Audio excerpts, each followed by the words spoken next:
Hello and welcome to another one of our My AS My Life live sessions. Lovely to see everyone joining. Please do say hi in the comments if you're joining us live, and do say hi if you're joining on catch up as well. My name is Zoe Clark. I'm Program Manager here at NAS, and I'm delighted to be joined by Ian Young, who's a Somatic Movement Coach. Hi Ian, how are you? Hi there, very good today, thank you. Thanks so much for joining us again. Your sessions are always really popular, so looking forward to having another session for people in a slightly different offering this time. Yeah, that's great. Good to hear that. Yeah, I thought we'd help doing movements for people who find it difficult to get up and down off the mat, which is where we've tended to focus the movements before. So, yeah, hopefully this is going to be more accessible. Absolutely. Yeah, really looking forward to it. So if you're happy to get started, Ian, I'll hand over to you, and then I can pop back at the end. And if we've got any questions popping up in the comments as we go through, I can answer those. But hopefully everyone's going to enjoy the class with you. Great, thank you very much. Yeah, so what I'm going to be teaching today is a practice called Hanna Somatic Movement. So it was invented by a person called Thomas Hanna in the 1980s, and it aims to release tension from the muscles in the body. And what I discovered is that we have tight joints, as with those of us with AS. I have it myself, and we tend to think it's all our AS that causes our problems. But what I discovered was that actually the muscles around the joints tend to tighten up to protect you from the pain. But if we actually work to release those muscles, then lo and behold, the muscles move better, but so do the joints, and the joints then actually move and feel better. And one thing about this condition is that, you know, the more that we move, the better we are generally. So I used a walking stick for many years due to really bad hips, and I discovered that by unwinding all the tension around the hips, I was able to give up using the walking stick. So I'm hoping that kind of inspires you to understand that this process can really make changes. I have lots of people with AS come to my movement classes online every week, and they get loads of benefit from it. So I'm hoping that you will do too today. So we're going to mainly be seated today, but for those of you that are able to stand, we'll start in standing, and it's always possible to adapt movements. So you should actually be able to do the first couple of movements that we do in standing while you're seated, if that works better for you. But for now, I'm going to stand up. So what's a little bit different about somatic movement compared to maybe some physio exercises or other movement practices that you might do is that we really actually go inside and we really notice what's happening. And so I think it's easy with AS to kind of think, oh, I'll just kind of ignore what's going on in my body. You know, if I'm doing exercises, I'll just kind of grunt through them. But what Thomas Hanna was saying was, if we can really sense what's happening in our body, then we can change it. So we need to actually really feel into things and notice. So as I stand here, you know, just relax the arms down and just sort of, yeah, I'm noticing like some niggly tightness in my right shoulder. Yeah, and a little bit tightness in the lower back. And I just notice where the weight is not sort of falling through my body into my feet. And then the feet can actually give you a really good clue as to what's happening higher up in the body. A lot of us with AS, we talk about a bad side and a good side. And that often means there's more weight coming down one side of our body than the other. And there's quite a lot we can do to rectify that and take some of the pressure off that side. So just noticing if that's true for you. Is there more weight down one side, more weight in one foot than the other? Are you more at the front of the feet or the back? Are you more on the inside edge or the outside edge? So just noticing at this stage, we're not trying to correct them. We'll just come and stand up at the end again and just compare the difference. So another thing that's different about Hanna somatic movement is a technique called pandiculation. So instead of stretching a tight muscle, which often means it pings back and becomes tighter, we do this technique where we squeeze into the tension first. So as an example, what we're going to do, we're going to lift up one shoulder towards the side of the head. we're going to tilt the head over onto that shoulder, and we're going to get a squeeze in the side of the neck. So we're tightening this muscle in the side of the neck, and then we're going to slowly let it go. We're going to let the shoulder drop down, let the head come level, and keep going, keep going. And you might notice already the shoulder is dropping. We're often holding tension in here that we don't even realize that we're holding. And we can then sort of notice, oh yeah, that arm is actually feeling like it's dangling a bit more freely. So try that again on the same side. So you lift the shoulder up, you squeeze it into the side of the neck, you make your tight muscle in the side of the neck tighter. And then we do this yawning release where the shoulder comes down, and we just feel like the arm has got longer just because we've released the arm more. And then we'll do one more on the same side. So squeeze up again. And then it's like a yawning, releasing, letting go. We're not forcing it. We're just letting it come down. We keep going, more than you think, more than you think. And yeah, I can see from the camera that this shoulder is released. It's dropped down. I can stroke it, give the body some more positive feedback. So if we're holding tension, there's a method, a technique to help us to reduce that tightness in our bodies. Let's do the other side. So squeeze up again, and just notice. I'm noticing it's like it's very different. It feels very different on this side.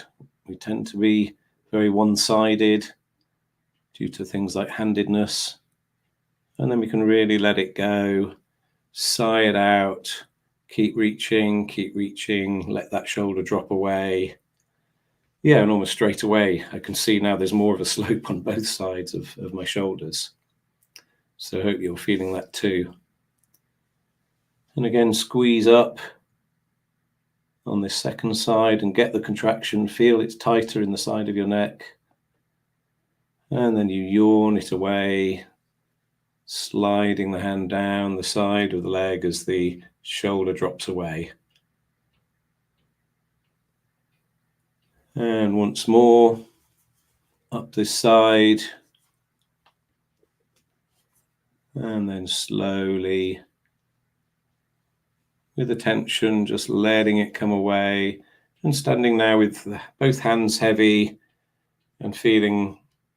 So I just noticed, like, as I opened a little bit across the front of the chest here, my weight just moved a little bit back towards my feet, towards the heels, which has just made me stand a little bit more upright in the front, and the arms just seem to be dangling off. There's less tension in the side of my neck now as I move it side to side.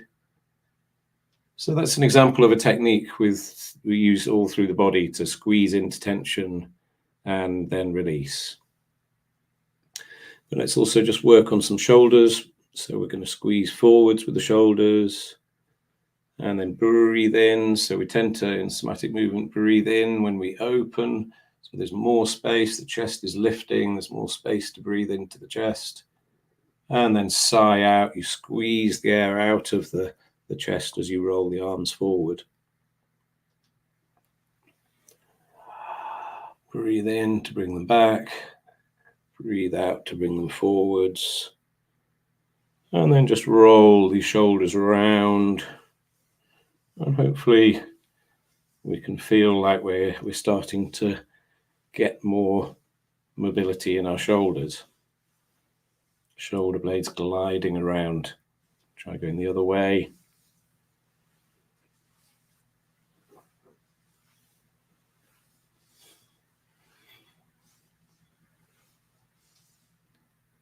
And then just relax the shoulders down again. And you might notice that the shoulders are kind of dropping away from the ears on each side. A lot of us tend to hold our shoulders up here. When we get stressed, these muscles respond, get tighter, brings these shoulders up, and then the shoulder joint doesn't function as well when they're in that position. Let's just do a little bit of work on the feet. So if you need to just hold on to a table or something, I'm just going to come up onto my front of my foot, come up onto my toes, lifting myself up. and then slowly come down, rock up onto my heels. So we're actually tightening the muscles in the back of the leg as we lift up onto our toes, and then we're slowly releasing them as the heels come down. It's quite a simple movement. And then we rock onto our heels, lift the toes off the floor, tightening the front of the leg, and then lengthening it. So we're just doing a gentle rocking backwards and forwards, just to slightly change how we're making contact with the feet, and just release down the front and back of the legs. So this is the last one we're going to do in standing. So just pacing it for your body. The soma in somatics is the body as experienced by you from the inside. So I can't know how it feels to be in your body. So you can really just listen to what's going on for you and work within your comfort. So just land one more time. And again, you can notice the weight in the bottom of the feet and the contact. Just notice if it feels any different. So I feel like the point of contact is more in the middle of the foot now, not at the front or the back.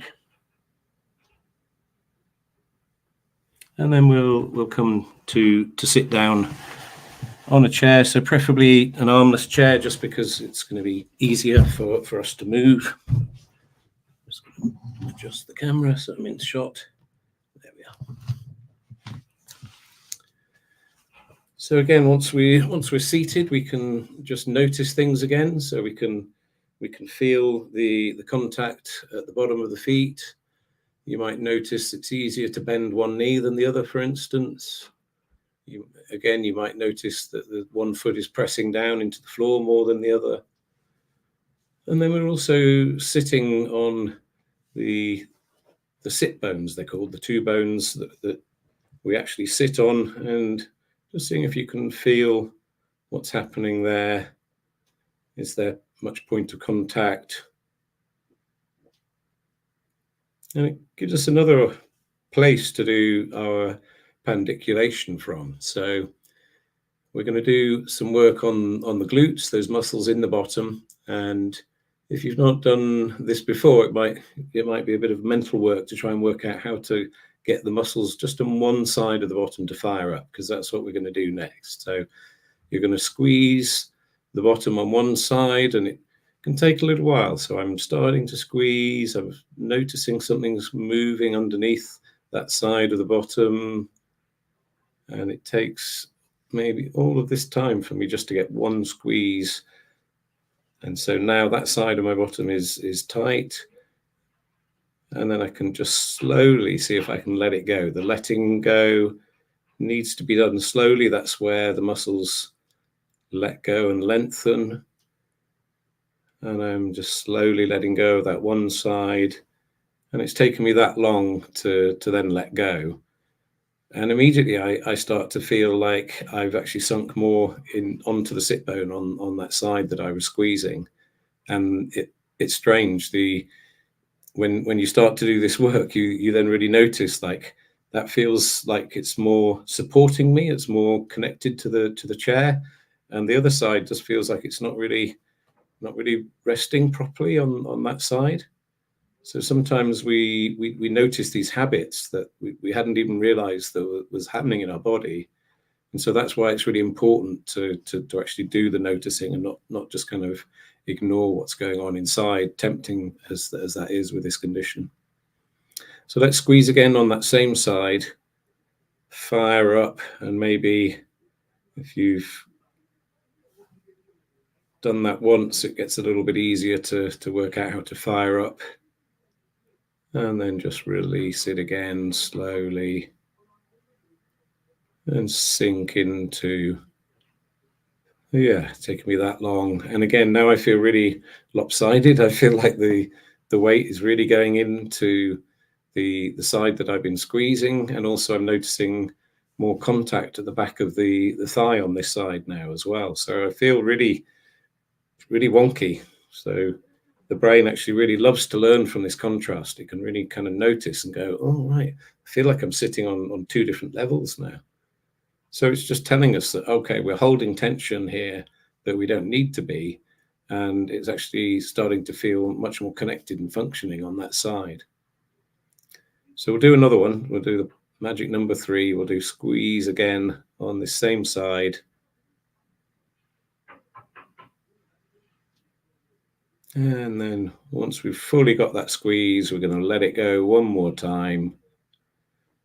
And yeah, I noticed sort of this is the side I'm squeezing. The shoulder is kind of dropping on this side as well, just as everything seems to align and connect a bit better. And I can really sort of feel the softness and ease around that sit bone on that side. And now I can really notice the kind of disconnect, and almost like I can't get the weight into the other side of my bottom at the moment, sitting on the chair. So I'm going to do it again. I'm going to squeeze again. And again, the first time you do it, it might take quite a while to get a squeeze.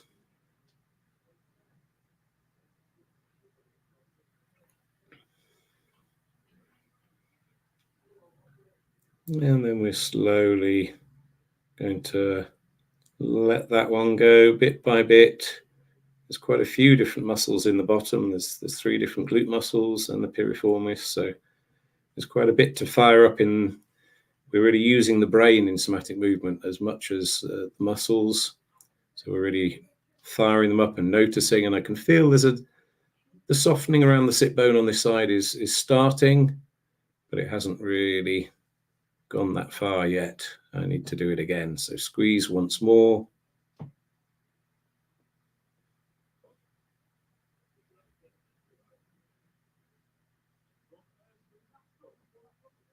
And then really softly and gently letting go.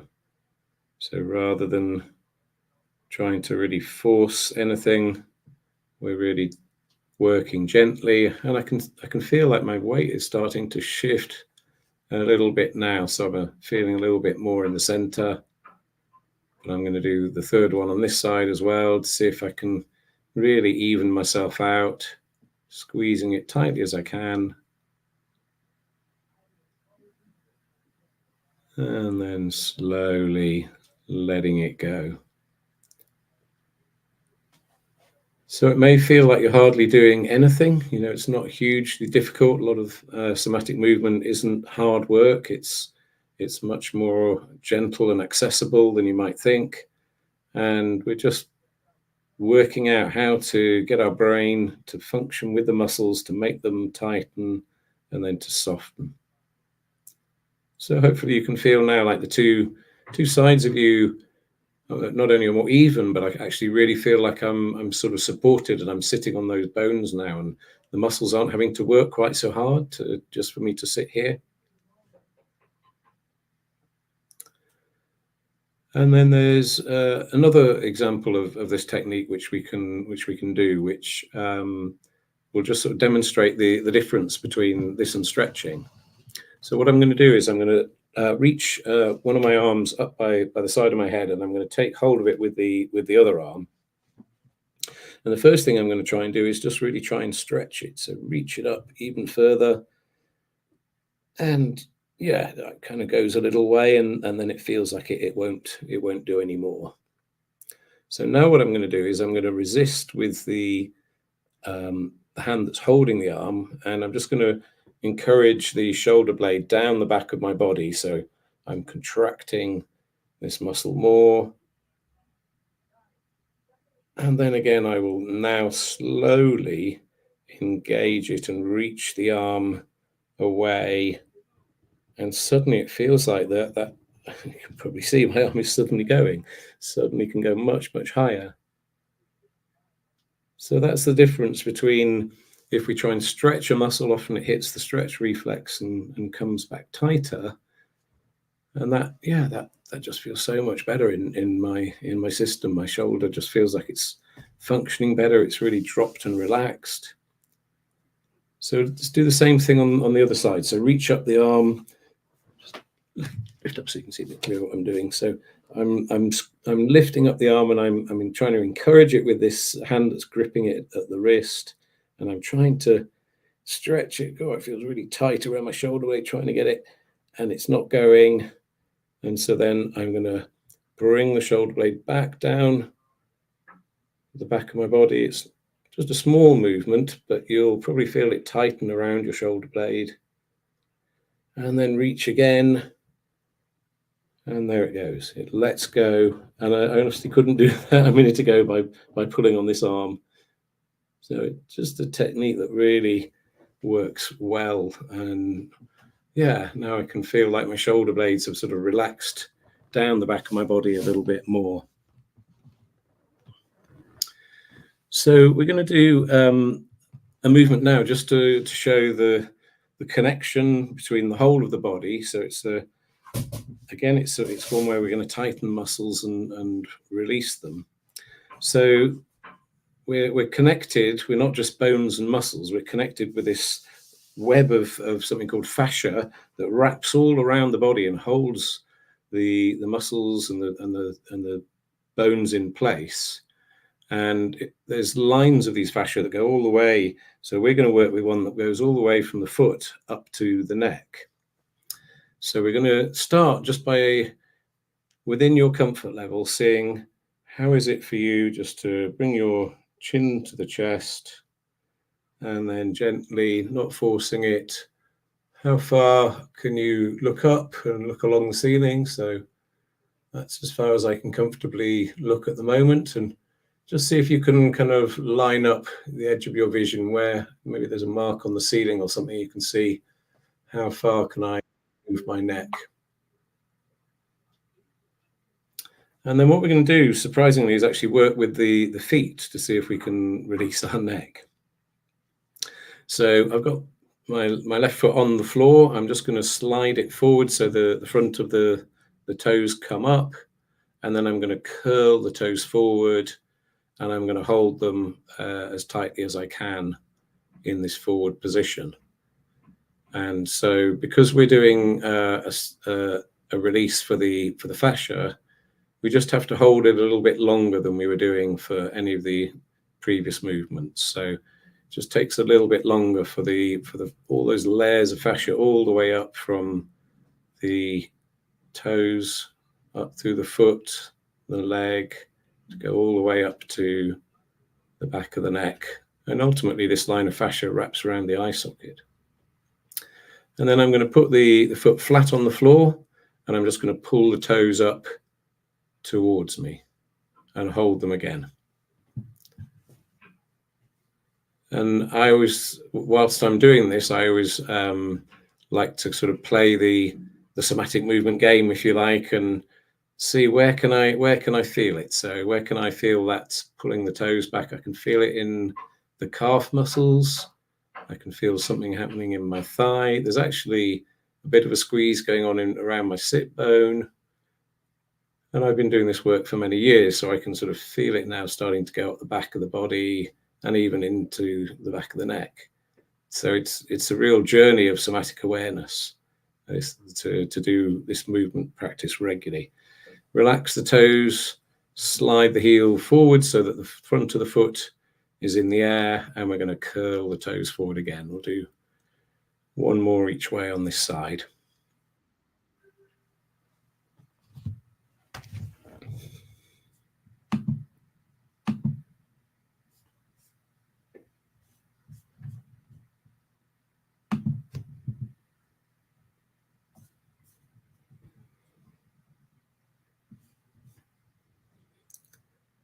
And then we're going to relax the foot flat onto the ground. And we're going to then pull the toes back towards us again.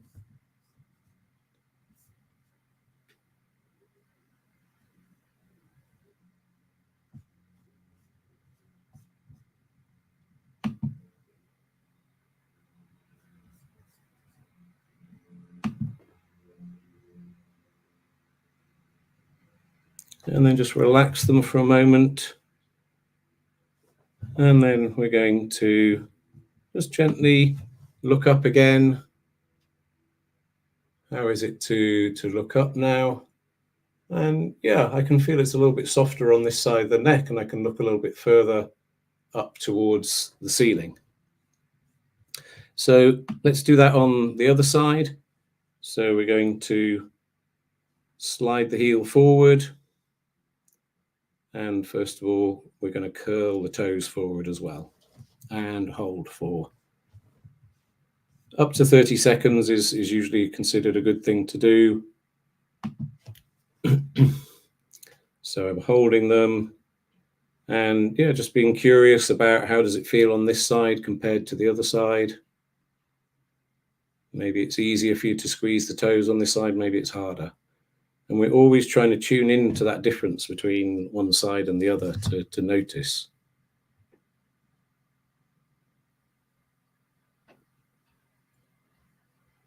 And again, you can sort of feel where do you notice it. So on this side, it's interesting for me, it's more at the back of the heel.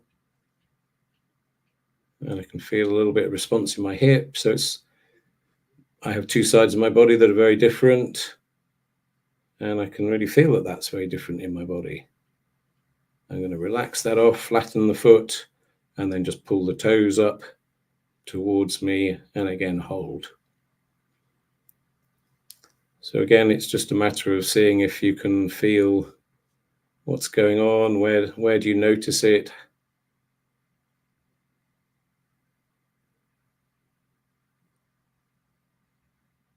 And that journey of somatic awareness can also be a journey of somatic releasing.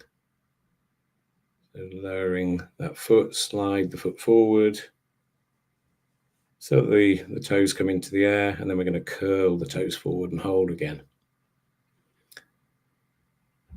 So it may feel a gentle, accessible practice, but what I've discovered in not only my body, but also those that have been attending my movement classes online for many years, they've also noticed that tiny layer by layer improvement each time they do it ultimately leads to quite significant changes in how they feel and move.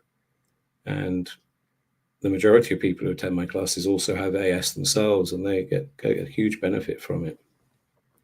So flattening the foot again, one more. So we're going to pull these toes back towards us once more, and we're just going to see how that's going to feel. So this is a real indication of how the body is connected. We're using the foot to release the tightness in the back of the neck. So we can flatten the foot again, and then just really again gently looking up, and yeah, I'd say I can see an extra foot along the ceiling. So I've really released some tightness in the back of my neck, and I hope you're feeling that benefit as well. And it's the one that always surprises people most, I think, of the somatic movements that we do, that we can use our feet to release our neck. But we also really work with the connection between the pelvis and the head. So the more we can move our pelvis, if we've got a stiff neck, the better the neck moves. And the more we move our head when we're doing certain movements, the more the pelvis will move. So we're going to work with those two things next, actually. And we're going to do movements that I typically teach lying on your back, but actually they're movements that you can do in sitting or in standing as well. So what we're going to do, you may be, I've been to classes where we've sat in a chair, and we've always been told to sit away from the back of the chair. And that's not something my body allows me to do, and that might be the case for you. But actually, having the back there not only supports us, but it can give us a sense of how we're moving. We can feel it. So for this one, as we breathe in, we're going to arch the lower back away from the chair, and we're going to tuck the tailbone down between our legs, and at the same time, we're going to let the chin come down. So that's on the in breath. And then on our out breath, we're going to lift that tailbone. We're going to gently press the lower back against the chair, and we're going to let the chin float up. We're just going to do this a few times. So as we breathe in again, roll the pelvis forwards, arch the lower back away from the chair, chin comes down to chest.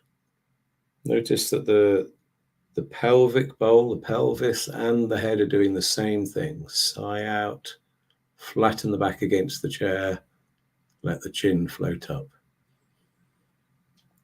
So we're getting movement in the pelvis and in the head, and we're letting it ripple up and down the spine.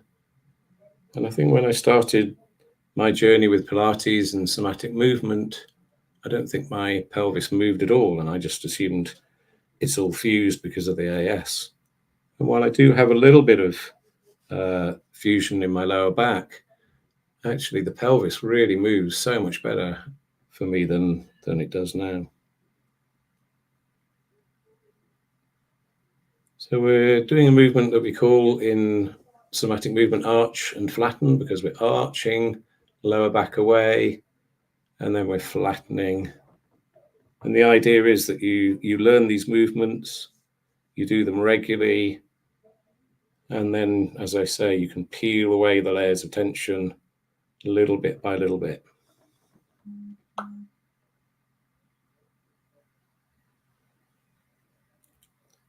And then we can carry on doing that same thing, but we can just add a little bit to it. So as we breathe in, again, we're going to arch the lower back away from the chair.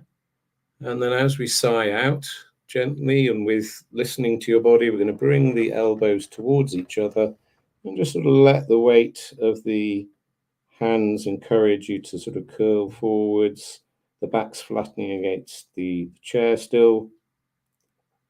And then as soon as you feel the need to breathe, we're going to come up, we're going to open out the elbows, arching the back away again. So this is now arch, we're arching the back, and then we're going to curl forward. So this one's called arch and curl, curling forwards. As you sigh out, squeeze the air out. Most of the breathing patterns are fairly obvious. It's quite hard to breathe in as you go down there, but as we've expanded the lungs, we've arched the back away again, we've opened out the elbows, sighing it forward, the elbows come forward.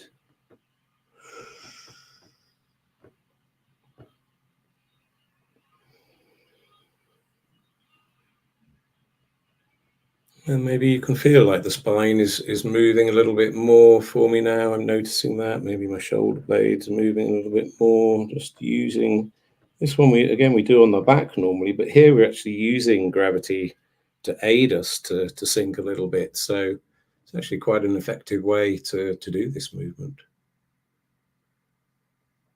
Doing one more sigh out. Good to hear it's working for you, Angela. And then just noticing how that feels and noticing maybe the contact at the back of the body. So if you had a very flat back, you're probably ending up with a little bit more of an arch now.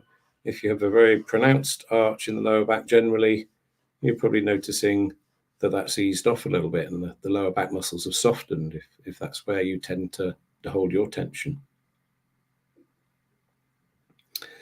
So both of those movements are designed to help to release tightness in the front so that we can find the length in the front of the body so the head goes back and is on top of the spine more, or that a lot of us with AS feel we have to work so hard to fight the condition that we tend to end up with really tight lower backs. And so this is a way of just kind of releasing that lower back a little bit so that we can not feel quite so much lower back pain. But we also, as humans, we also really love to learn move in diagonals. This is how the walking pattern works. So let's have one hand behind the head now. And what I'm going to do is, again, we're going to breathe in as we open out and arch the lower back away. And then I'm going to lift my right knee just slightly off the chair, lifting the right foot off, and I'm going to turn across, So we're squeezing across this diagonal sling of muscles.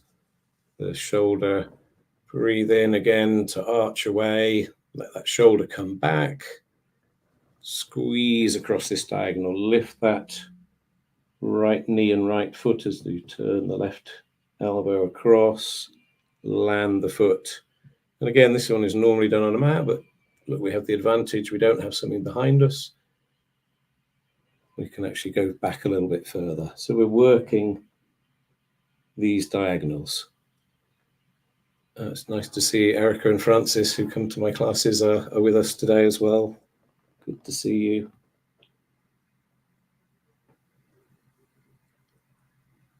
And then we can just pause a moment and just notice how that feels. I notice like that shoulder is actually sitting further back. It's pressing more into the back of the chair now. It's not always so obvious with the sidedness when you do diagonals, but it is important to do this diagonal work, because one of the things that suffers with AS is this natural walking pattern, the rotation. Not only us, but many people in society tend to have lost this ability to rotate the upper body, and it's a really key part of our walking pattern. So let's do the other side. So the other hand comes behind the head. And again, breathe in, press the shoulder blade back against the chair maybe as you arch the lower back away. And then as you sigh out, lifting that, for me, the left knee and left foot up as I turn across the body, and I'm tightening on this diagonal now. There's actually, if you look at anatomy, there is actually a diagonal sling of muscles, an X across the front of the body and an X across the back. And then breathe in again, open out, arch the back away again. And then we'll just do a couple more, coming up, lifting that opposite knee, opposite foot off the ground.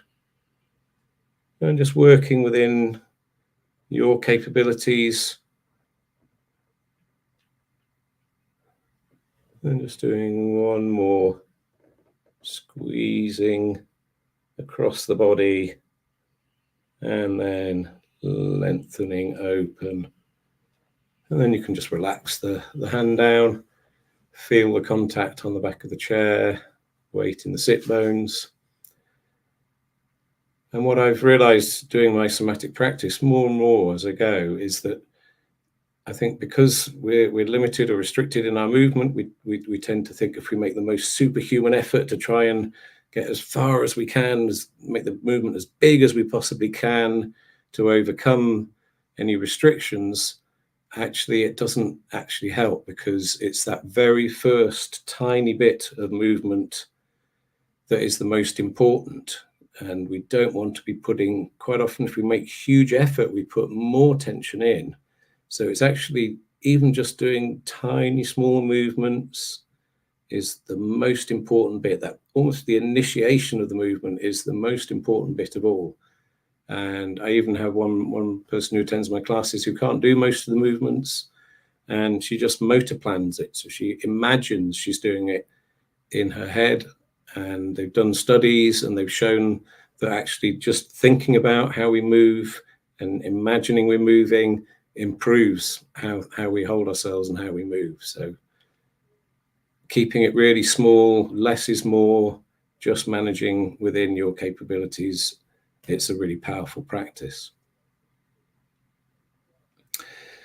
So I said I'd do about a 45-minute class. Normally my class is about an hour and a quarter, because often we have a pause, and after we've done some little movements, we'll stop, and then we'll notice again, and we'll kind of go, oh, that's interesting. I noticed that shoulder's dropped, or, really gives you time. And so the pacing of the class is nice and easy and steady. So you could really sort of feel, do a movement, feel again, do some more movements, feel again, and you can really notice things change as you go through. And then we tend to finish with a kind of movement that integrates together all of the different movements. So I've not tried this one in a chair until today before, so let's see how we get on. So I'm going to have my arms straight out from the sides, And what I'm going to do is I'm going to rotate. I'm just going to move it so you can see the end of that arm. I'm going to rotate the whole of the arm so it goes forwards, and then rotate the whole arm so it goes backwards. Forwards again, just so you can see, and then backwards. And then I'll do the same on the other arm. Forwards, and the shoulder comes forward. The whole of the arm is rotating, the wrist, the elbow, the shoulder, rotating back, the shoulder presses back against the chair again. And then the idea is we do one in one direction and the other in the other direction. One goes forward, one goes back. So you'll see you're wringing out your shoulder muscles from opposite ends. And then you can start to turn the head to look at the hand that's turning back. And then just gently move the knees slightly the opposite way to whichever way your head is going. So just sort of shuffle the knees slightly to the side. So this is all of the different parts of the body moving as one, integrating. Any of that bits of releasing we've done on the diagonals, the front and the back.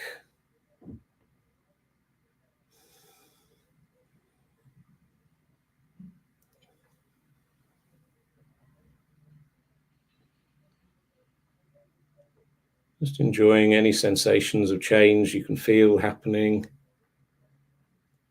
And then just relaxing the arms down. A little bit more hard work, that one, in a chair than lying on a back. So just notice the difference after all those different bits of releasing we've done. So maybe moving the head around. Yeah, I still feel I can see like quite a long way along the ceiling. Feels a little bit easier to turn it side to side as we release the sides of the neck. And I really feel like I'm grounded a little bit more into my sit bones. So I'm sort of sunk into the chair a little bit more. And then let's just stand up for a moment as well. So those of you that stood at the beginning, you can just stand and feel, how am I standing now? So I feel now like I'm sort of hovering a little bit more in the middle of my feet, and the feet act like a tripod with one point of contact, the back of the heel, and two at the front. It just feels like the front of my body feels longer, and it feels like the head's a little bit more on top of the spine, and there's still a little bit of tension in the lower back, but it doesn't feel as tight as it did at the beginning. Just, we've done really very few movements, and I can feel you get these little tingles around the areas we've been working, where like your sensory nervous system has just been woken up a little bit, and there's maybe a little bit of new information coming in. So yeah, there's something softened and getting a sort of bit of feedback around the shoulder. Lower back muscles feel warm as though they've been worked. And I'm just feeling like I'm just standing a little bit better stacked, and like the legs are supporting the torso better, and I can really feel the grounding and supporting in the feet. So I hope that gives you a good sense of how this practice works, and that you got some different sensations, and you maybe feel like, oh, actually, maybe I don't have to work so hard to actually make changes in my body. I can do some fairly simple, gentle movements, and they will really effectively change how I feel and ultimately how I move in my body. So I'm going to finish it there, and I hope you've enjoyed that little taste from me today. Hi, Ian. Hopefully you can hear me. That was fantastic. Thank you so much for that session. That was brilliant. And I can really feel the difference. I was practicing along with my camera off. Yes, but, good. Yeah. Personally, it was amazing. The foot movements that then could change how much you can move your neck. That was just amazing, isn't it? Yeah, it's a real really good. problem area for me. So it was lovely having something that was so gentle that made such a big difference.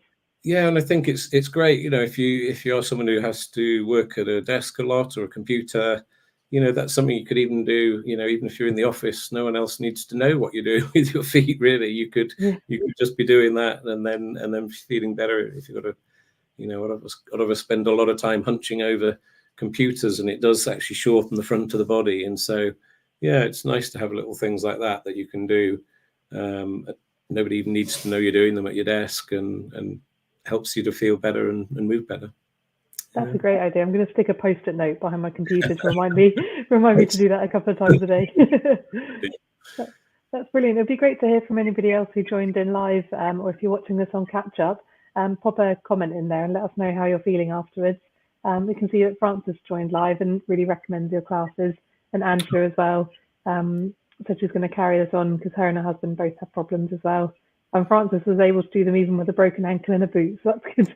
Yeah, Hopefully, Frances really. was great. She came to my class yesterday, and even with a broken ankle, she was still able to get a lot out of the class. And we were working a little bit with we used little spiky balls, and found something that worked really well for her to help release tight calf muscles. Which, you know, the problem is you have a you know, a boot to help you with a broken problem on your leg, and it just sends everything else haywire, doesn't it? So if we can do something just to keep it a little bit more, you know, released and not tightening it up, then it'll just help so much as you recover, really.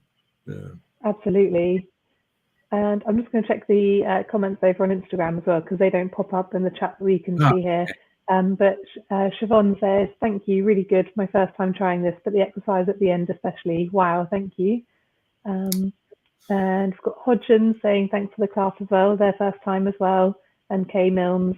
And we've also got someone asking if the classes are available to join on a regular basis. So do you want to let everyone know about those? And I'll pop them the details in the comments afterwards as well. Yeah, certainly. So I run 3 classes a week online, pretty much all year round, and there's 1 in the morning and 2 in the evenings on Monday and Tuesday. So yeah, if you're interested, get in touch and come and try first class for free, see if it works for you. But yeah, great to hear from people that the ringing at the shoulders is good, and they're getting, you know, just a little snippet today. So hopefully they've sort of seen and felt. And I think that's why I love this practice so much. I kind of grunted my way through physio exercises all my life, and I sort of thought they must be doing me some good, but you can't really feel it. Whereas with this practice, I think why it becomes its own reward mechanism is because you can actually feel it working, you can feel the differences, and therefore it makes you want to do more of it. And that's why I found this so helpful.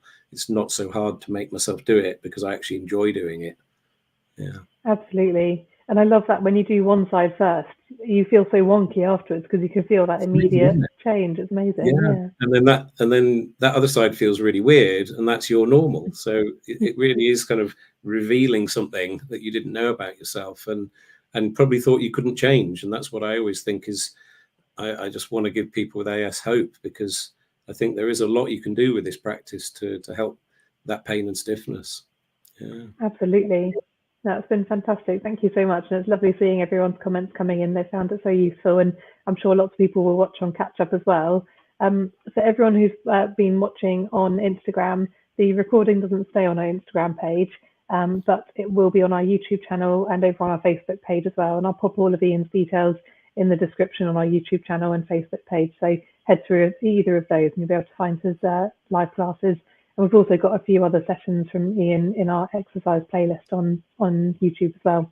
So Yeah, lots to try out. we were doing it in a chair today, but all the other ones I've done with you before, we've done some in standing and then some down on the mat, which is where they were designed to do. So if that is accessible to you, then you can have a go along with those as well. That's brilliant. Thank you so much. So yeah, thank you everyone for joining live, and thank you for your time today, Ian, for another fantastic session. Always a pleasure. Yes. Was there anything else that you wanted just to mention to anyone before we finish up? No, I don't think so. No, that's good. Okay, perfect. Yes, I'll pop all the info in the video descriptions, and also a link to our My AS My Life webpage where you'll be able to look at any of the upcoming Facebook Live or live streamed webinars and get details of those. We haven't got anything in just yet, but we've almost got something in the diary, so I'll make sure that's updated as soon as that's confirmed. So thanks again, everyone, and yeah, hopefully see you all next time.